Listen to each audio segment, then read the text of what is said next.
Bienvenue dans Bagarre, votre podcast où les idées sur l'art et la culture se battent et se débattent. Tous les derniers dimanches du mois, entrez dans l'arène avec les jeunes artistes de la compagnie Lefties. Inutile de sortir vos gants de boxe. Tour de table, chronique, interview, création musicale et littéraire, tous les coups sont permis.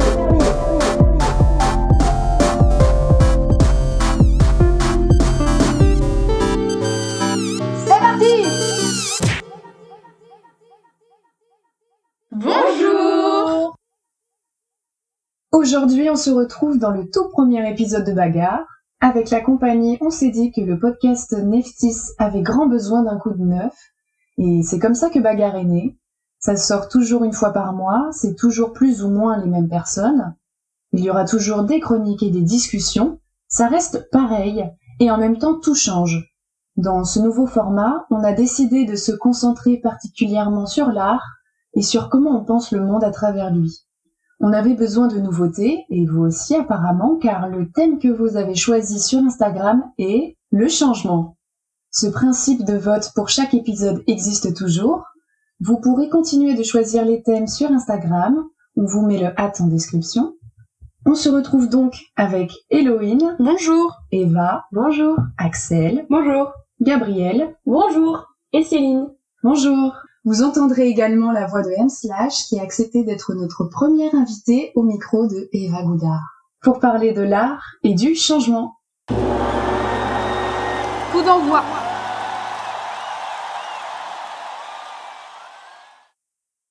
L'art peut-il changer le monde ou la société? C'est un très vaste thème qui fait d'ailleurs parfois office de sujet au bac de philo, et c'est la question à laquelle nous allons nous intéresser dans ce premier épisode de Bagarre. Se poser cette question sous-entendrait, dans un premier temps, que le monde ou la société a besoin d'être changé. Pour ça, je pense qu'il suffit de se référer à l'actualité et aux nombreuses luttes sociales en cours pour se faire une petite idée. Cependant, ne serait-il pas un peu naïf de croire qu'une pièce de théâtre, un tableau, un livre ou une performance serait à même de changer le monde? Si cela était le cas, ça se saurait certainement. Les gouvernements n'ont jamais réagi après avoir vu un graphe de Banksy, une performance des Femen ou une exposition d'éco-photographie. En partant de ce fait, nous pourrions répondre « non, l'art ne change pas le monde. L'épisode serait fini, bye bye ». Cependant, que se passe-t-il pour toutes les personnes qui ont vu ces œuvres, les ont comprises et qui ont peut-être même été bouleversées? Le monde n'a pas changé, mais tout est différent pour celles et ceux qui ont été touchés. L'œuvre d'art vous atteint comme une fléchette au centre de la cible. On s'y attend pas, mais ça arrive comme ça. Selon Hugo Latulippe, un auteur et cinéaste québécois, l'art serait ce qui nous relie à nos intuitions, à ce qu'il y a tout au fond de nous, quelque chose qu'on ne peut pas décrire. Devant une œuvre d'art, c'est notre intuition et nos ressentis personnels qui nous permettent de la comprendre et de la recevoir. Mais comme chaque personne est différente, chaque ressenti et intuition le sera aussi. Ce qui veut dire que par exemple, si autour de cette table nous lisions le même livre ou voyions le même film, nos ressentis face à l'œuvre seraient tous différents. Peut-être qu'ils se ressembleraient, mais l'expérience vécue serait propre à chaque personne. Le changement opéré également. L'art nous touche tous, mais de manière différente. Et une œuvre d'art peut toucher quelqu'un, alors qu'une autre personne restera totalement différente. Chacun d'entre nous a sa propre vision du réel et sa propre sensibilité artistique. Une œuvre ne sera pas reçue de la même manière en fonction de la personne qui la regarde. C'est naïf de croire qu'une seule œuvre puisse changer le monde ou la société. Par contre, il serait juste de croire qu'elle puisse au moins toucher une personne. Une personne sera différente après l'avoir vue. L'art n'aurait donc pas le pouvoir de changer le monde, cependant, il pourrait changer notre vision du monde. Jouant avec le sensible, l'art éveille la curiosité et le questionnement en permettant de réinventer le réel, en créant des expériences physiques et émotionnelles différentes. Les changements provoqués par l'art ne sont pas de ceux qui bouleversent la face du monde. Ils s'immiscent subtilement en chacun de nous sans qu'on y fasse forcément attention. Nous avons tous certainement lu un livre, vu un film, une pièce de théâtre ou écouté une musique qui nous a profondément touchés, qui a résonné en nous et a opéré un changement sur notre manière de penser et appréhender le monde. Que cela soit politique, social ou émotionnel. Tu as peut-être découvert un intérêt pour un nouveau sujet ou une nouvelle discipline. Peut-être qu'en voyant Black Swan ou Sexy Dance, tu as eu envie de commencer la danse. Ou peut-être qu'en écoutant une musique, tu as eu des frissons. Si tu y réfléchis bien, je suis sûre que tu en trouveras au moins une. L'art ne peut pas changer le monde, mais il peut nous changer nous. Une fois que nous savons ça, il reste encore beaucoup de questions. Par quoi sommes-nous changés et comment sommes-nous changés face à une œuvre d'art? Comment le changement s'opère-t-il chez l'individu? Est-ce qu'un matin, après avoir lu un roman écologique, on va tout quitter et faire le tour du monde? Ou est-ce que cela prend du temps comme une fleur qui éclot et pousse petit à petit? Et puis quelles sont les œuvres d'art qui nous changent? Celles qui nous aident à comprendre le monde ou celles qui nous parlent des moments de vie? Et où se place la pratique de l'art dans tout ça? Est-ce que danser, dessiner ou chanter change notre manière de voir ce qui nous entoure? Est-ce que vouloir représenter le monde différemment nous fait le voir d'une autre manière également? Je pourrais continuer à poser des questions comme ça à l'infini tellement elles sont nombreuses, mais à la place, on va plutôt commencer l'épisode et tenter d'y répondre ou d'ajouter encore plus de questions. Interlude. Je ne me souviens pas d'un moment de ma vie où je n'ai pas voulu de changement. Changement en moi, enfant désirant impatiemment devenir adulte, puis adulte regrettant la facilité de l'enfance. Changement dans le monde. Faire un gros reset, parce que plus je grandis, plus je réalise que c'est la merde. Sauf qu'on va pas se mentir, la vraie vie, celle en dehors de la scène et des studios, elle donne pas les codes pour gérer la frustration d'un monde qui ne va pas, d'un moi qui ne convient pas. Patience, effort, attente, concept barbare qui ne me parle pas pour un mouvement qui ne me revient pas. Je ne créais pas dans l'optique de changer le monde, mais je sais que je rêve, au moins, l'espace d'un instant, de changer la vie des gens. Divertir, faire réfléchir. Instruire. Placer la vie un peu au-dessus de la vie. C'est mon mantra, mais peut-on parler de changement? Combien de personnes auront été assez bousculées à la sortie d'un concert, d'une pièce, d'une exposition, pour que l'artiste puisse s'enorgueillir de changer la perception ou le vécu des gens? Le vrai changement, quand je crée, quand je joue, je réalise au fil du temps qu'il est en moi. C'est un lien qui me relie avec ceux qui sont sur scène, avec qui je parle, je bouge. C'est un mouvement dans mon esprit, qui me place dans un élan de partage et de connexion. Connexion aux artistes, connexion au public pour ceux qui voudront bien se laisser toucher. Je ne sais pas si je change la vie des gens avec l'art. En tout cas, l'art a changé ma vie.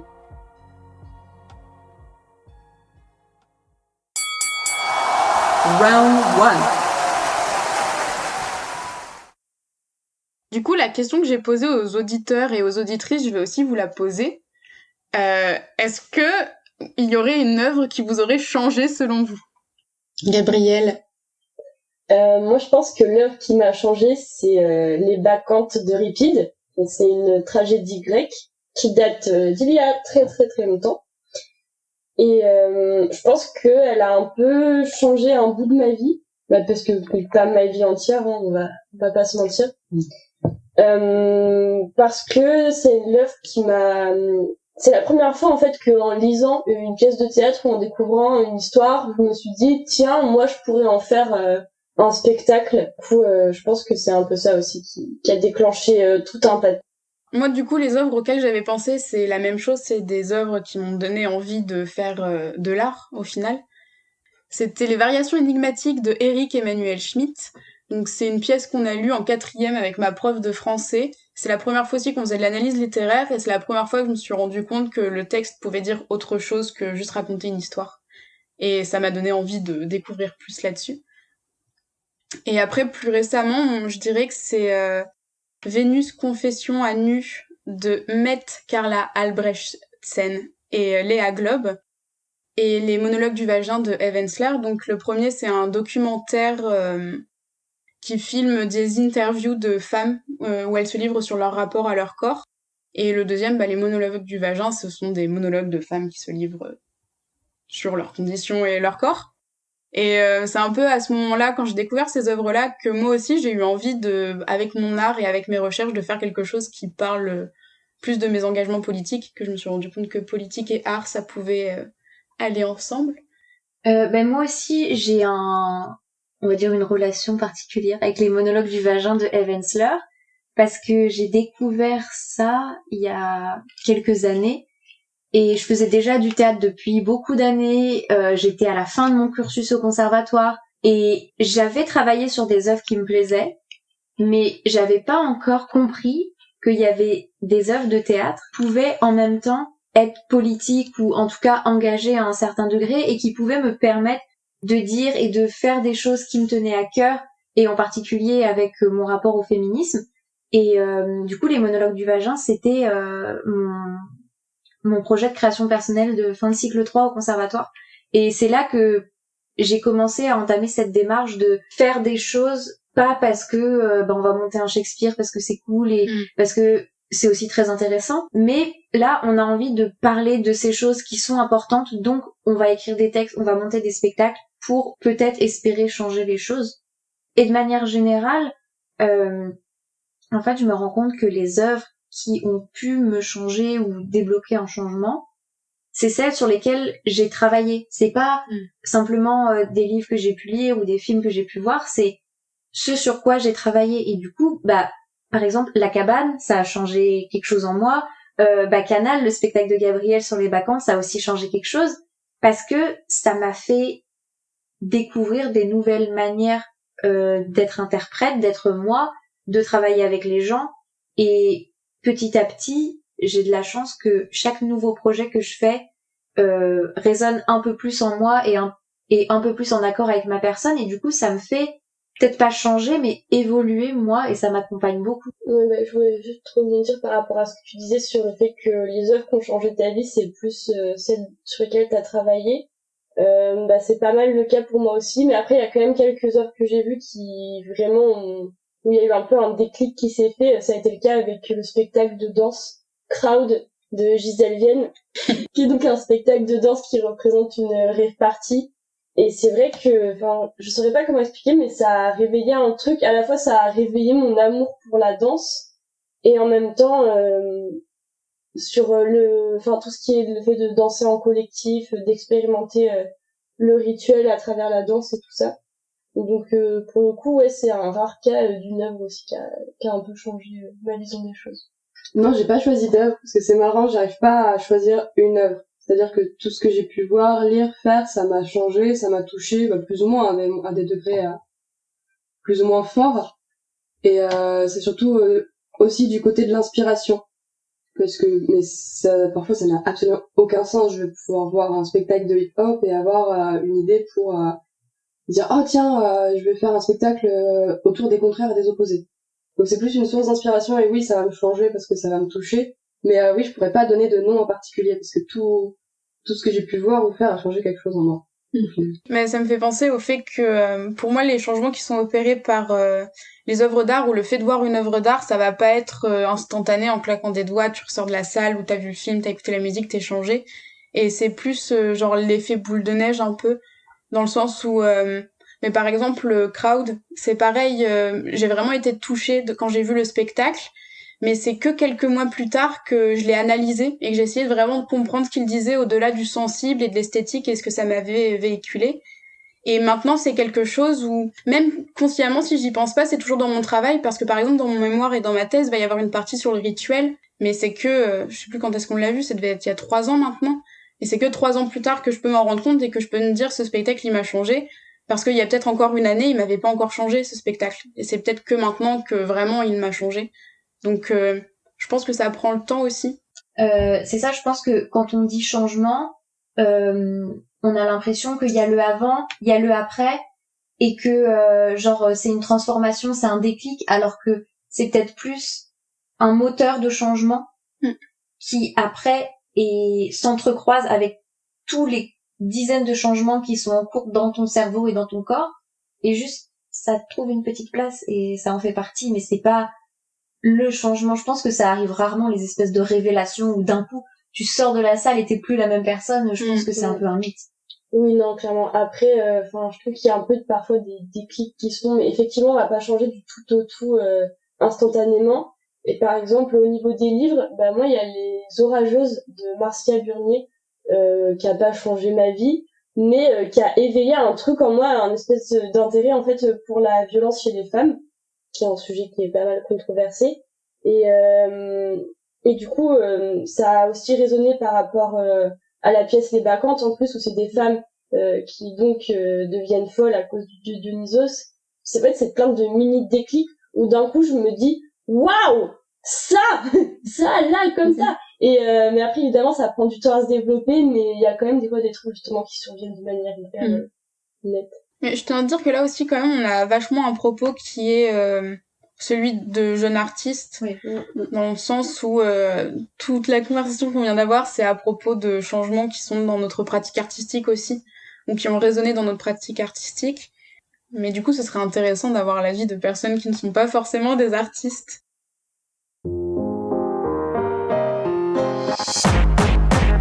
Rencontre amicale. Pour moi, explorer la thématique du changement, c'était aussi voir ce qu'est le changement à échelle réduite, à taille humaine. Et j'ai voulu organiser une rencontre avec quelqu'un qui est artiste, mais qui ne l'a pas toujours été. Et l'artiste peintre bordelaise M. a bien voulu me rencontrer. Elle m'a ouvert les portes de son lieu de vie et de travail. Et on a pu discuter toutes les deux de cette question du changement de vie dans l'art.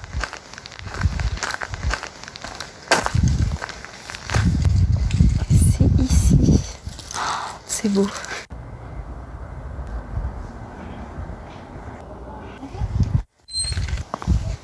Merci de me recevoir.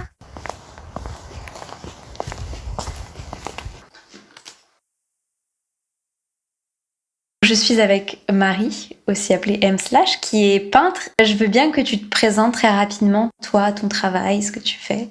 Alors oui, effectivement, donc Marie, artiste M/. Je suis artiste peintre depuis officiellement à peu près 1 an. Avant, j'étais architecte. Aujourd'hui, je crée des tableaux, puis j'essaye de communiquer dessus pour me faire connaître. Du coup, est-ce que tu peux nous parler un petit peu, retracer ton parcours de avant et qu'est-ce qui t'a fait arriver à la peinture ? J'ai exercé quand même pas mal d'années en tant qu'architecte. Alors après, c'est vrai que je travaillais en binôme, un peu un tout, mais j'avais le sentiment quand même de pas forcément les choses pour moi. C'est-à-dire que j'avais tendance à être toujours un petit peu cachée derrière quelqu'un, derrière quelque chose. C'est-à-dire que je faisais pas vraiment les choses par moi-même. À un moment, j'étais arrivée un petit peu au bout de quelque chose et j'ai eu envie de me recentrer vers ce qui m'anime vraiment, quoi. J'avais un manque d'énergie, un peu une usure, on va dire, du métier d'architecte. Je crois que j'avais vraiment besoin de retrouver quelque chose de beaucoup plus créatif, qui me correspond plus. Tu dis que c'était plus une usure, c'est-à-dire que quand tu t'es engagée là-dedans, quand tu as commencé tes études d'architecte, à ce moment-là, c'est quand même ça qui t'animait, c'était pas dès le début un choix par défaut? C'est un peu entre deux. Je pense que je me suis construite un petit peu en suivant alors, ce qu'on décidait pour moi, c'est un peu fort. En tout cas, sans être certaine que j'étais vraiment faite pour ça. Alors, je regrette pas mes études d'archi, je regrette pas d'avoir exercé en tant qu'archi parce que ça m'a amené plein de choses et puis c'est un métier que j'estime et que j'aime vraiment. Il manquait peut-être le côté très créatif et ça, moi, c'est quelque chose d'assez vital chez moi. C'est vrai que l'architecture me permettait quand même ça à un moment donné, mais c'est vrai qu'après, quand on exerce, il y a toutes les contraintes clients, budget, administratif, mairie. Où j'étais un petit peu bridée dans mes envies de création, c'est-à-dire qu'il y avait un peu une fatigue aussi de devoir négocier certaines choses. Le processus créatif, j'avais envie de le mener moi un peu seule de mon côté. Pourquoi ce changement? Est-ce que tu avais du coup des besoins, des envies ciblées? Et surtout, comme tu disais, après l'architecture, c'est-à-dire de passer de quelque chose qui est quand même un petit peu déjà dans l'artistique, mais où il te manquait cet esthétisme, c'est ça? Ouais, il manquait une part d'esthétisme, en tout cas de pouvoir aller jusqu'au bout d'un projet. Par exemple, quand je fais un tableau, je suis un peu seule avec moi-même, quoi. Je suis un peu mon propre client. Il y a une exigence aussi de ce côté-là, mais en même temps, il y a personne qui m'arrête. J'avais besoin de cette créativité vraiment pure, quoi. Et d'indépendance aussi, d'être toi un artiste aussi, peut-être la manière dont les gens te perçoivent en architecte et en peintre, c'est peut-être pas la même aussi. Ouais, je pense que c'est ça aussi qui a fait que j'y suis venue quand même assez progressivement, parce que c'est pas facile de passer d'un métier qui est quand même relativement estimé, quoi, architecte. Il y a les études, il y a tout ça, donc c'est quand même un parcours, ça a fait de moi quelqu'un à un moment avec une étiquette, je suis assez bosseuse, donc j'avais un petit peu du mal avec d'un coup cette étiquette. Ah oui, Marie elle travaille plus vraiment, elle s'amuse un peu, le changement, finalement maintenant je l'assume très bien, mais c'est vrai que je passe un peu d'une profession classique à quelque chose de plus flou pour les gens en tout cas. Comment t'as pu mettre en place ce changement? Tu disais tout à l'heure, officiellement, tu es peintre depuis 1 an, mais c'est-à-dire qu'officieusement, ça doit être plus long. Parce que je dessine et je peins depuis vraiment très longtemps, depuis que je suis petite. Mais en tout cas, il y a un moment, il a fallu franchir aussi un cap. Ça veut dire qu'il faut estimer que son travail est suffisamment bon pour pouvoir le montrer. Il faut avoir éventuellement envie de rentabiliser les choses, donc de mettre un prix. Ça, c'est quand même une étape aussi importante. La communication aussi. À un moment donné, quand on veut en vivre, il faut quand même des commandes, il faut qu'il y ait des choses qui se mettent en place. Donc il faut arriver à trouver le juste milieu entre je me fais plaisir, mais en même temps je produis suffisamment et j'arrive quand même à faire des séries qui font que je peux communiquer dessus et je peux vendre aussi derrière, quoi. Même si je comprends que ça a été très progressif, est-ce que tu as quand même eu un moment, une prise de décision de j'ai vraiment envie de faire ça et je vais basculer là-dedans. Et parce que je pense par exemple le fait que tu n'utilises pas ton nom, ton nom civil, on va dire. Il y a aussi cette démarche-là de trouver son identité et ça passe aussi par le nom, je pense. Ouais, peut-être. En fait, quand j'ai créé M/, je crois que j'avais envie justement d'une identité assez personnelle, mais en tout cas détachée de tout ce que j'avais fait jusque-là. C'est-à-dire que dans mes études, même après en tant qu'architecte, c'était Marie Faure architecte, etc. Et je crois que mon nom d'artiste me permettait d'avoir une identité vraiment à part et vraiment liée à cette activité-là, quoi. Alors effectivement, on peut voir le côté un peu je suis cachée derrière le nom, mais en même temps, pour moi, c'est pas vraiment ça. C'est plus créer une sorte d'identité. Il y a une histoire un peu de graphisme, de visuel aussi derrière. Et oui, je crois que ça m'a permis d'officialiser un petit peu les choses aussi. Ça s'est un petit peu concrétisé, je crois, c'était vraiment le retour des gens, quoi. Qui ont, des gens face à des tableaux, les premières ventes aussi, ça c'est quelque chose de très important, même si c'est un peu bête, mais le fait que finalement quelqu'un ait envie d'avoir un tableau chez lui, ça motive, quoi. Puis c'est confortant et un petit peu rassurant aussi. C'est ça, c'est rassurant parce que ça plaît et c'est pas qu'un discours. Un client, oui, ça va être quelqu'un qui va croire en moi et qui va avoir envie d'avoir ce petit morceau-là de peinture chez lui. J'ai été aussi suivie par un coach. Finalement, c'était quelque chose de plutôt un peu imprévu. Ça s'avérait assez enrichissant parce que je me suis posé certaines questions. J'ai fait une sorte de plan d'action, quoi. Et finalement, ça m'a bien aidée parce que il y a un moment, j'ai vraiment considéré mon activité comme un vrai travail à part entière, quoi. Et c'est vrai que ça a mis quand même pas mal de temps à se mettre en place, quoi. Dans la construction, on va dire, de ton identité esthétique, est-ce que ça a été tout de suite une évidence ou est-ce qu'il y a eu aussi ce positionnement? Parce que typiquement, quand on voit tes toiles, on n'imagine pas forcément que tu faisais des maisons individuelles avant. C'est très coloré, il y a beaucoup de formes un peu florales et ça rompt vachement avec l'architecture. Rien que le format toile, en fait, en 2 dimensions, je pense, change beaucoup. Ah oui, non, mais ça n'a rien à voir. Je pense qu'en fait la création ça va au-delà du support, moi je suis quelqu'un de créatif et j'ai envie de dire en ce moment c'est sur des toiles mais c'est pas moi j'aime créer, concevoir et finalement ça ressort sous des formes assez différentes. Tu vois quand même ça comme une continuité, comme un changement plus qu'une rupture, enfin une évolution plus qu'une rupture peut-être. Oui. Quelles sont les principales différences entre ta vie d'avant, entre guillemets, et ta vie de maintenant? Qu'est-ce qui sont pour toi les plus gros changements? Aujourd'hui, je suis quelqu'un de plus assumé en tant qu'individu. C'est un petit peu ce que je disais tout à l'heure, c'est que j'avais quand même l'impression d'être un petit peu bloquée dans des projets ou dans des situations où finalement je suivais, quoi. Et il y a un moment, j'avais tendance à finir par reprocher un peu aux autres de pas prendre la direction que je voulais, quoi. Je suis plus en accord avec ce que je suis vraiment. Je me sens plus libre dans ce sens-là, quoi. Plus autonome, plus assumée, en fait. Est-ce que tu dirais que toi, à l'inverse, tu as l'impression de changer quelque chose avec ce que tu fais? Mais j'aime bien l'idée qu'il y ait quelque chose d'assez positif qui ressorte de mes tableaux, par le fait que j'y mets de la couleur, etc. Moi, en tout cas, quand je les crée, je suis un peu dans mon imaginaire, je vais avoir en tête des souvenirs, des choses. Et en général, c'est plutôt assez heureux, assez positif. Et j'aime bien l'idée que ça se ressente dans mes tableaux. Parce que je trouve qu'on a besoin de ça. Mon impact, on va dire, mon échelle sur les gens, sur l'art, il serait peut-être là dans l'idée de leur transmettre justement quelque chose d'un peu positif, d'un peu heureux. Moi, j'aime bien l'idée que quelqu'un puisse passer devant un de mes tableaux et se sentir bien, avoir une sorte de... Alors, plénitude, c'est peut-être un petit peu ambitieux, mais en tout cas, quelque chose d'assez contemplatif, d'assez doux, d'assez heureux, quoi. J'aime bien cette recherche, en tout cas, d'un esthétisme assez joyeux, quoi. Le point sur l'histoire. Il était une fois un type qui s'appelait Victor. Avant toute chose, il faut savoir que Victor a vécu au XIXe siècle. À cette époque, le noble art du théâtre était encore régi par des règles strictes.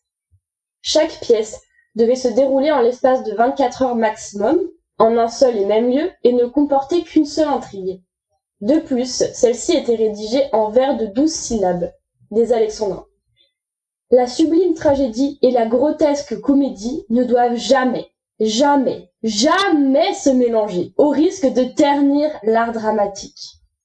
Toutes ces règles composent ainsi ce qu'on appelle le théâtre classique. Pour finir, ces œuvres étaient généralement tirées de textes d'œuvres antiques et représentaient des personnages nobles. Faute d'être représentés et d'accessibilité, les gens du peuple ne s'y intéressaient pas. Prolo et Aristo étaient ainsi divisés en digne reflet de la société de l'époque. Seulement, en 1789, advint la célèbre Révolution française, qui bouleversa en partie l'ordre social. Le théâtre, lui, était encore figé dans des anciens schémas et ne correspondait plus du tout à cette société qui avait taillé son bout de chemin sans lui. Revenons-en à notre cher Victor maintenant que nous avons explicité le contexte de notre histoire. Devenu grand, lui et sa bande de potes ne se trouvaient plus en phase avec ce théâtre vieillissant. Il était temps pour la jeunesse de dépoussiérer un peu tout ça et de donner une bonne claque aux anciens. En 1827, Victor écrit une pièce, Cromwell, et dans la préface de cette pièce, il écrit « Nous voici parvenus à la sommité poétique des temps modernes. Shakespeare, c'est le drame, et le drame qui font sous un même souffle le grotesque et le sublime, le terrible et le bouffon, la tragédie et la comédie, le drame et le caractère propre de la troisième époque de poésie, de la littérature actuelle. » Victor fait de cette préface son manifeste, à lui et à ceux qui, comme lui, se revendiquent du courant romantique. Il y dépeint sa vision du théâtre et invite à briser les codes. 3 ans plus tard, il est temps pour Victor de passer à la pratique. Sa pièce Hernani est jouée pour la première fois le 25 février 1830 au Théâtre Français. À cette époque, il était courant de payer un groupe de spectateurs pour applaudir au moment clé des pièces de théâtre. Ce groupe s'appelait une claque et généralement était constitué de partisans du théâtre classique. Victor décida donc de se passer de ces types-là et recruta lui-même sa propre claque, constituée entre autres de ses potes artistes et d'étudiants, des mecs qui étaient en accord avec les principes de Cromwell ou qui étaient juste refaits de suivre un gars opposé à la censure du gouvernement. Et je peux vous dire qu'au milieu de ces papis du théâtre français, ces jeunes-là faisaient carrément tâche. Ils étaient hirsutes, bruyants, ils mettaient un bordel pas possible dans la salle. La tension était électrique, et dès la première réplique de la pièce, ça a été la guerre. Attendez, je vous la refais. Serait-ce déjà lui? C'est bien à l'escalier dérobé. Voilà. C'est sûr que pour nous, aujourd'hui, ça casse pas 3 pattes à un canard, mais à l'époque, rien que cette toute petite phrase, ça cassait déjà au moins 3-4 règles du théâtre classique. Et tout le long de la pièce, ça a été n'importe quoi. Les acteurs et actrices étaient sans cesse interrompus par les spectateurs qui se hurlaient et se tapaient dessus. La team classique était furax de voir son précieux théâtre souillé par ce petit impertinent de Victor Hugo et ses idées progressistes, et l'armée romantique, comme ils aimaient s'appeler, avait envie d'en découdre avec ces vieux réacs. La pièce eut tout de même un chouette succès commercial au final, et rapporta un petit paquet de moulas au théâtre qui, il faut le dire, était bien dans la galère vu que ça intéressait plus personne. Mais tout ce que je vous raconte depuis tout à l'heure, c'est en partie du mythe. En réalité, tous les événements qu'on attribue à la première d'Hernani se sont déroulés sur plusieurs représentations, et la pièce, elle a quand même eu du succès. Mais nous, ce qu'on retient, c'est le côté scandaleux. Ça nous plaît de penser qu'en une représentation et quelques jetés de légumes pourris, Hernani a révolutionné le théâtre. Mais la vérité, c'est que ces changements avaient déjà commencé il y a quelque temps. Et Hernani n'a pas non plus mis fin à la censure des pièces de théâtre qui ont suivi. Comme quoi, changer les mentalités, ça prend du temps. Round 2. Et donc, est-ce que, d'après vous, aujourd'hui, il y a des œuvres d'art qui pourraient créer une bataille d'Hernani 2021 ? Enfin, au XXIe siècle. Eva ? Ça me fait penser à une artiste qui s'appelle Tiffany Day, qui est autrice, dramaturge, comédienne, et qui a inventé une langue alternative à la langue française qui s'appelle la féminine universelle. Et en fait, ça retourne la règle générale du masculin qui l'emporte sur le féminin. C'est-à-dire que les formes impersonnelles deviennent féminines. Par exemple, elle a un spectacle qui s'appelle Conte à rebours qui reprend des contes comme Le Petit Chaperon Rouge, Cendrillon, etc. Et ça commence par « Elle était une fois » au lieu de « Il était une fois ». Elle féminise beaucoup les mots, par exemple. Elle met des « e » beaucoup. Elle dit « souvente »,« pourtante ». Tout est féminin, en fait. Du coup, cette langue, c'est pas quelque chose qu'elle essaye d'imposer, parce que factuellement, ça ne deviendra jamais la nouvelle langue française, mais c'est plus une expérience artistique, poétique, qui montre que, en fait, tous les codes verbaux qu'on a mis en place, ils sont pas immuables, c'est des règles à un moment que des humains ont décidé d'appliquer, et donc on pourrait totalement demain décider de mettre d'autres règles, en fait. Et c'est un petit peu la même chose que la règle des 3 unités chez Victor Hugo, par exemple. Le but, c'est pas de proposer un changement, mais d'ouvrir une voie, de montrer que c'est possible sans que ça devienne une nouvelle norme. Et c'est la même chose pour Victor Hugo. Je pense que le drame, c'était un nouveau genre, et ça voulait pas dire que la tragédie et la comédie n'allaient plus jamais exister, mais juste que on pouvait peut-être trouver autre chose. Et donc pour Tiffany, c'est vraiment, elle appelle ça une proposition, et c'est un outil, mais ça n'a, comme elle dit, ça n'a pas d'autres prétentions. Donc c'est vraiment ouvrir une petite voie, mais je pense que c'est quelque chose qui touche beaucoup, on va dire que ça prêche des convaincus, entre guillemets, parce que je pense que Tiffany a un public qui est déjà impliqué dans le féminisme. Mais si on, par exemple, je sais pas si elle se mettait à traduire, entre guillemets, des livres, des classiques hyper connus avec la féminine universelle, ça pourrait un petit peu remuer des esprits et peut-être créer une espèce de scandale. Je pense que je dirais juste que c'est une histoire de rester dans le cadre ou de sortir du cadre ou de réagir au cadre, entre guillemets. Enfin, en tout cas, après moi, c'est la vision que j'ai de l'histoire de l'art, enfin en tout cas qu'on m'a transmise, parce que il y a une histoire mainstream et puis il y en a plein d'autres, mais que c'est souvent en opposition à un truc qui est fait avant, genre comme nous maintenant on est des jeunes et qu'on se dit ouais nous on va révolutionner ça, ou enfin peut-être pas révolutionner mais on va rentrer en conflit avec ce qui se fait actuellement. Mais je pense que ça a toujours été un peu ça, l'histoire de remuer des choses qui sont là depuis un moment et qu'on se demande est-ce que c'est toujours pertinent aujourd'hui, et que souvent on voit qu'on peut faire d'autres choses. Du coup c'est un peu une histoire des réactions de l'histoire, plus que, enfin c'est une de réponse en fait, je dirais.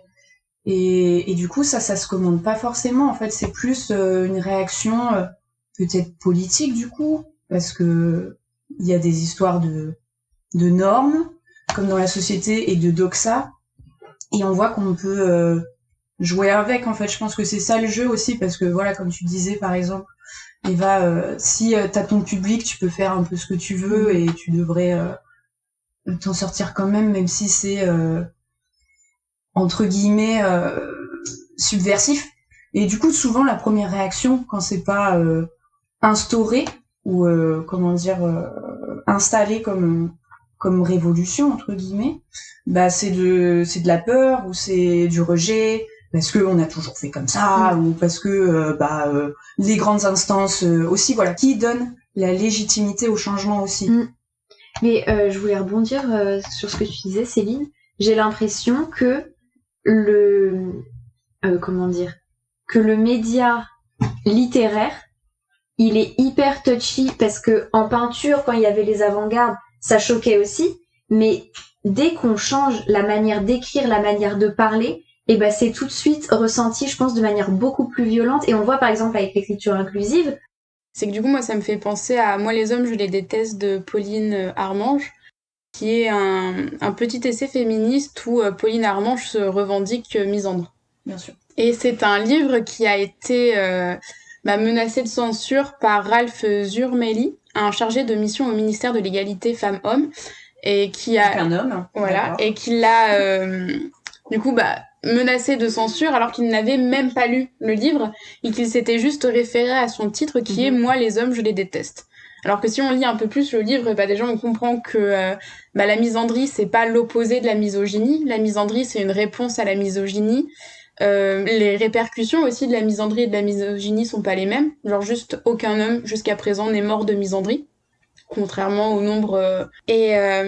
Tout ce débat en fait qu'il y a eu autour, et le scandale qu'il y a eu autour de cette œuvre, moi ça m'a un peu fait penser justement à la bataille d'Hernani, dans le sens où on peut dire que c'était vraiment deux oppositions entre ceux qui considéraient le livre comme misandre et ceux qui ne considéraient pas le livre comme misandre. Donc comme féministe, toi. En fait. Ouais, on va peut-être même résumer entre ceux qui avaient lu le livre et ceux qui ne l'avaient pas lu. finalement. C'est un peu ça le souci. Et ce qui a été marrant, c'est que ça a eu les mêmes répercussions que pour la bataille d'Hernani, enfin que pour la pièce de Victor Hugo, qui est que la censure a fait que il a eu un succès incroyable, et c'est prouvé assez facilement parce que de base, le livre il était édité par une maison d'édition qui s'appelle Monstographe et qui est une petite maison d'édition bénévole. Donc c'est une association, c'est pas les bénéfices qu'ils ont, c'est juste pour pouvoir republier d'autres œuvres derrière. Donc à la base, moi, Les Hommes, je les déteste, il était publié à seulement 450 exemplaires. Mais la censure qu'il y a eu autour, ça a fait que tout le monde a voulu l'acheter, tout le monde a voulu se le procurer, et en seulement 2 semaines, il avait plus de 2500 exemplaires vendus. Du coup, la maison d'édition, qui était une maison bénévole et associative, elle a pas pu tenir, et elle a dû céder les droits à la maison d'édition Le Seuil, qui est une plus grosse maison d'édition, et qui, du coup, peut faire... maintenant, c'est un best-seller, en fait. Et moi, j'ai trouvé ça intéressant parce que au final, c'est la censure qui va apporter le succès. Et c'est aussi ce succès et cette censure qui va faire que plus de monde vont lire le livre et que plus de monde va être touché par le livre et que plus de monde va être changé. Et l'un aussi des points importants de cette bataille, du coup, enfin, je l'ai appelée bataille, donc ça s'est déroulé, si je dis pas de bêtises, c'était l'année dernière, ou il y a 1 an et demi peut-être. C'est quand même c'est un scandale qui s'est déroulé dans la majeure partie sur les réseaux sociaux, où en fait maintenant de nos jours les batailles d'Hernani elles se passent plus dans les salles de théâtre, déjà parce qu'avec le Covid il y a plus de salles de théâtre pendant 2 ans, mais surtout parce que le seul endroit où vraiment tout le monde peut se rejoindre, peu importe ta classe sociale on va dire, tant que tu as internet, c'est internet. Donc basiquement sur Twitter et Instagram, il y en a tous les jours en fait des batailles qui vont opposer 2 points de vue différents. Et il y en a tellement tout le temps que maintenant c'est difficile de se dire qu'il y a un vrai gros scandale qui a tout changé. Alors que je pense que moi, Les Hommes, je les déteste, ça a fait changer quelque chose, c'est que déjà, la misandrie, c'est quelque chose qui est plus accepté désormais. Ou du moins quelque chose qu'on comprend plus. Billet d'humeur. Alors, c'est mon premier billet d'humeur. Je suis un peu stressée, je change de médium. Je m'essaye à quelque chose que je connais pas. Alors aujourd'hui, on a parlé de changement. On est en septembre. C'est la rentrée pour nous aussi chez Neftis. Nouvelle résolution. On peut associer le changement à la nouveauté, nouvelle classe, nouveau taf, nouvelle responsabilité. Eh bien, moi, c'est cette chronique. Oups. Je vous cache pas que pour le podcast, j'appréhendais l'inconnu, l'imprévisible, le changement. De me lancer dans ce que je ne connais pas, la peur de l'échec et de la réussite bien sûr. J'ai proposé d'écrire un billet d'humour, parce que j'adore faire rire les gens, et j'ai senti aussi que je pourrais sortir de ma zone de confort, parce que l'art me pousse à me dépasser, me pousse à écrire, à échouer, à réussir. Le changement, c'est parfois être face à soi-même, comme je l'ai été face à mon ordi en écrivant ce billet, voir ce que l'on reflète et ce que l'on veut transmettre. Un temps, se demander ce que changer ferait. On peut espérer que le changement se fasse, ou on peut s'efforcer à cultiver un monde meilleur en ressentant le changement dans chacun de nos gestes. Si l'on devient le changement que l'on aimerait voir dans le monde, comme dirait l'autre, peut-on propager le changement ? Et si le changement partait de nous ? L'art, l'histoire et nous-mêmes sommes traversés par ces phénomènes, personne n'y échappe. Beaucoup de mystères restent en suspens. Est-ce que le changement peut se quantifier ? Nous changeons ou le changement nous change ? Changer, c'est échanger. Échanger un ancien nous pour un nouveau. Est-ce que changer, c'est renoncer ou au contraire conserver, perpétuer, remplacer par une autre chose, muer, le rendre totalement différent, métamorphoser, transformer, abandonner une chose pour une autre, devenir différent? Le changement vient-il à nous prend, nous surprend? Ça se quantifie, ça se prévoit, ça a toujours été là? Tout ça pour dire qu'on peut changer d'air, de vitesse, de tête, de mindset, d'heure, de comportement, de batterie, de ton, de fut, de son regard, de monture, changer la forme, changer le fond, changer de point de vue, changer de fuseau horaire, changer de continent, de pays, de culture, changer du tout au tout. Le changement est propre à chacun et chacune. Il peut tenir dans le creux de notre main ou être plus grand que nous dépasser, à la fois personnel et impersonnel, aussi bien que mal, un dépaysement salvateur ou la personnification de nos peurs les plus profondes. Il fait évoluer notre parcours, fluctue notre course, ponctue les différentes étapes de notre vie. L'instabilité, cette variabilité invariable. Bref, le changement c'est maintenant, c'est avant, c'est après, c'est pendant, pour longtemps ou juste un instant. Recommandations culturelles. Elle est le vent furieux de Marie Pavlenko, Sophie Adriensen, Colline Pierret, Marie Alino, Sidi Van Wilder et Flore Vesco est un recueil de nouvelles écoféministes.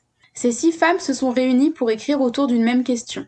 Que se passerait-il si Dame Nature décidait de se venger des humains qui la négligent et la tuent à petit feu ? Eh bien, je l'ai lu, donc je connais la réponse. Beaucoup de changements, que ce soit sur Terre ou dans les mentalités.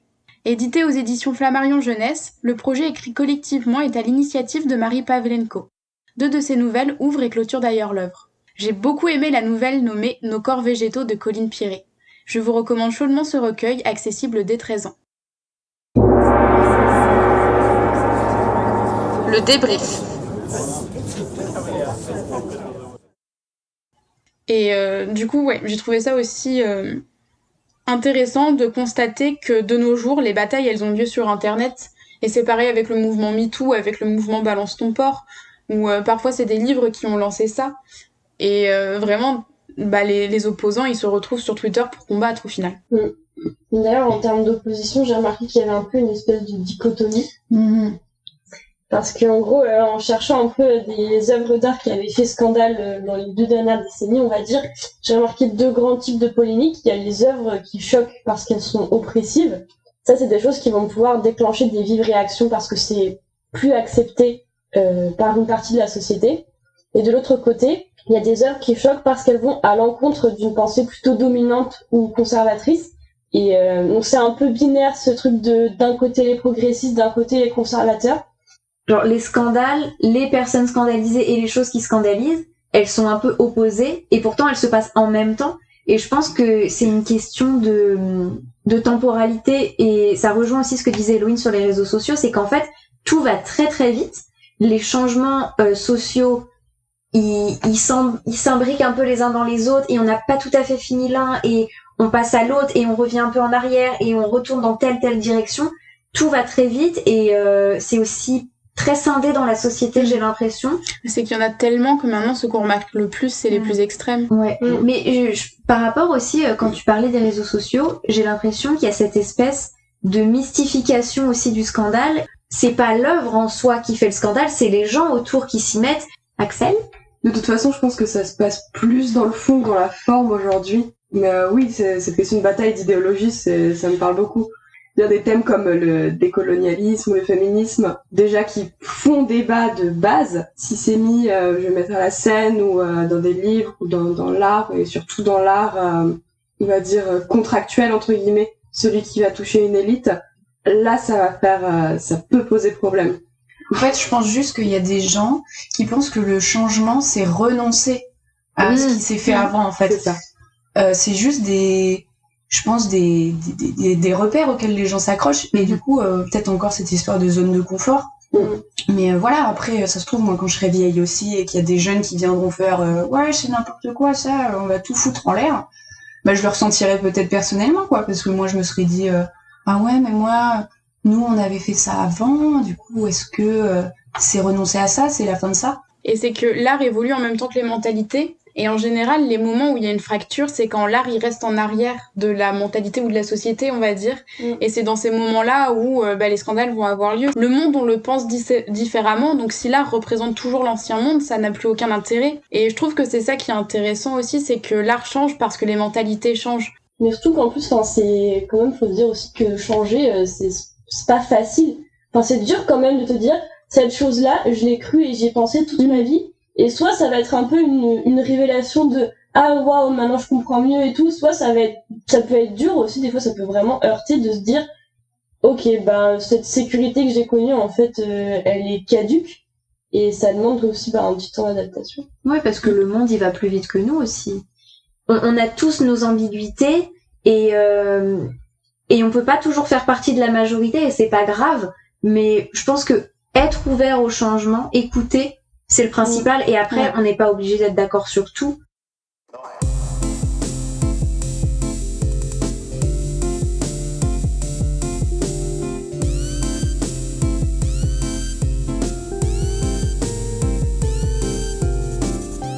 On espère que ce premier épisode de Bagarre vous a plu et qu'il vous a donné envie de suivre les bagarres à venir.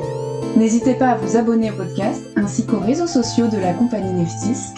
Cet épisode est produit par la compagnie Neftis avec Axel Blondel, Gabriel de Courmézin, Céline Gare, Eva Goudard et Héloïne Velaine. Présenté par Céline Gare, Générique de Pierre Perrault, jingles de Pierre Perrault et Valentin Roche, montage Héloïne Velaine et Gabriel de Courmeza, mixage Marin Michelard. Nous remercions également N/ qui a accepté d'être notre invité. Au revoir!